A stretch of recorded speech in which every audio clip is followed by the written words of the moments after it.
नायब अमरीकी सदर जेडी वैंस ने ईरान के फंड्स जारी किए जाने समेत मुख्तलिफ ज़ेर गर्दिश खबरों की तरदीद कर दी।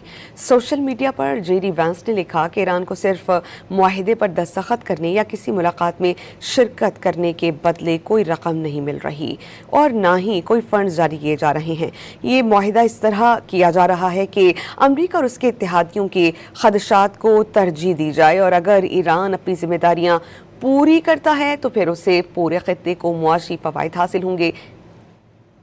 नायब अमरीकी सदर जेडी वैंस ने ईरान के फंड्स जारी किए जाने समेत मुख्तलिफ ज़ेर गर्दिश खबरों की तरदीद कर दी।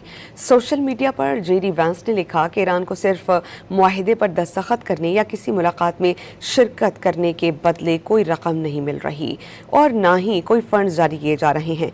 ये मुआहिदा इस तरह किया जा रहा है कि अमरीका और उसके इत्तेहादियों के खदशात को तरजीह दी जाए और अगर ईरान अपनी जिम्मेदारियां पूरी करता है तो फिर उसे पूरे खित्ते को मुआशी फवायद हासिल होंगे।